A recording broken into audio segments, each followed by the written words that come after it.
Oh, that's funny. I had a 3/8 drill bit just sitting over there, and I wanted to show you this drill bit case.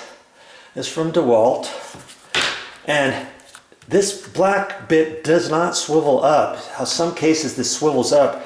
All you do is lift up on the drill bit, pull it out, put it back in at an angle, push it down, and the backside ones are positioned so you can pull it straight up in between, push back. I kind of like that. That's slick.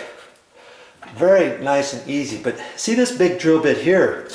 If I use that, I'm sorry for the sniffles by the way, but when I start working and bending down a lot, that's kind of what happens. If I put a big one in there, it's still going to give me a little bit of a curve here. That's 3/8, so I'm going to try my 1/4 inch. My 1/4 inch drill bit, and I'm going to drill down in there, sink it in, and then that's my staging area, and then I just go pull down on it, and it will eat that up.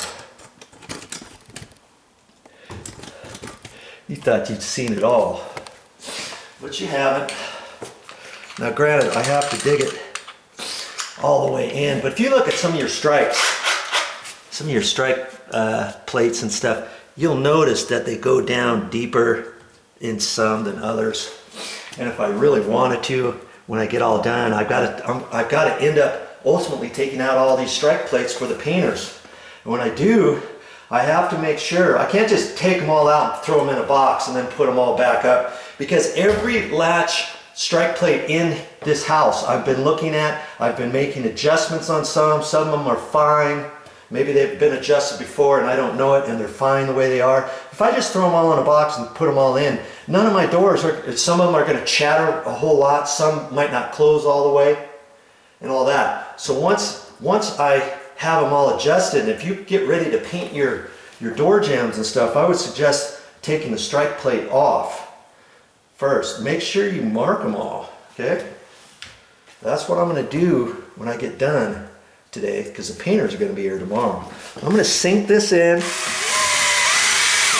right into the wood, the 2x4 behind there, not because the door jamb is only 3/4 of an inch.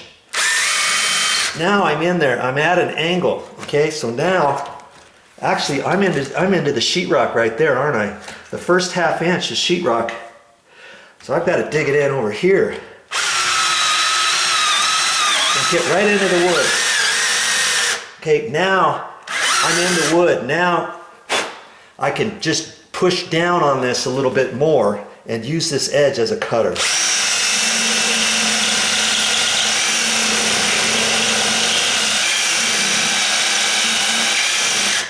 Since I'm doing that, I'm gonna go over to the right now. Look at that. Right down on it. Little bit. And across. I got that really good. Now I'm gonna hit over there a little bit more. Drag it in there. Push down on it. That's why you can't use a thinner drill bit. You could snap it off.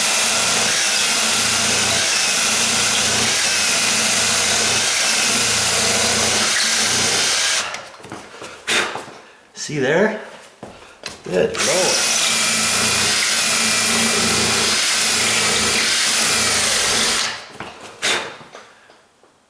Now it's all about looks. Might as well shave off that.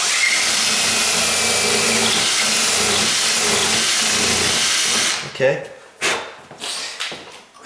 You see that? That didn't take me very long at all. But see what it does to the back side of that? I've got that gouge in there. That gouge is not going to do anything, right? It's not going to hurt anything. But what I'm going to end up doing, when I take the strike plate out, I've got some caulking here. I always carry caulking with me. See how nice and straight that is? See how low it is? It just dug that out like nobody's business. Once I take that out, I'll put some caulking in there if I want. I mean, I don't have to. Ooh, wow, that drill bit's hot. Because I was using the side.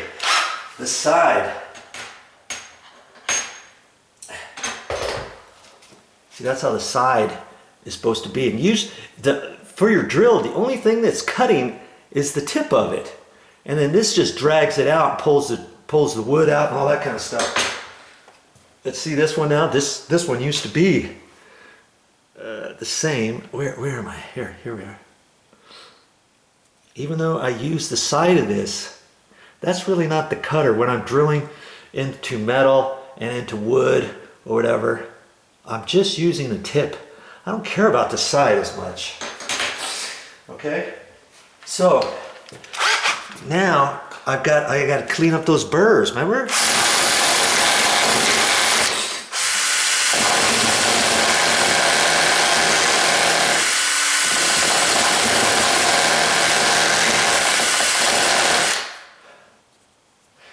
I thought this was only going to be a 5-minute video, but hey, my loss is your gain, and that's part of my work, is making these videos for you, so I don't mind.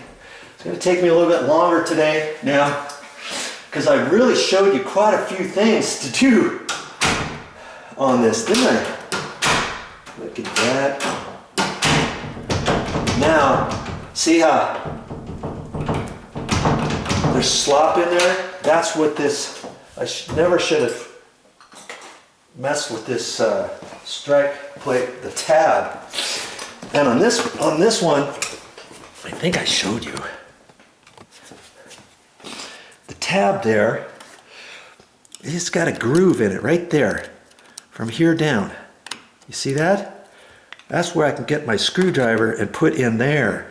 And I bend out on that. Lots of the strike plates, they just started doing this fairly recently, but they used to only have the tab without that groove. So the only way, and once I tilt that out, that's gonna fill in that slop of the door, and that's gonna, like right now, the latch, when it closes, it hits there, but there's so much gap here, it just goes right there. So as I lift that out, that's gonna take that up, so when the door closes, it's gonna be closer up against the door stop. Does that make sense? And years ago, they didn't even make this tab. They had just a strike plate. And you look, lots of doors today still have strike plates with no tabs, the older ones. And then you're like, well, how do I fix that, Joe? Well, you either take that strike plate to the store and try to line it up, because there's other strike plates that are taller. There's a T strike plate, and there's some that don't match this exactly. Take this one to the store and line it up, and you'll get one that has the tab that I'm talking about. Another way you could do it, if you didn't have the tabs, is on the door jamb.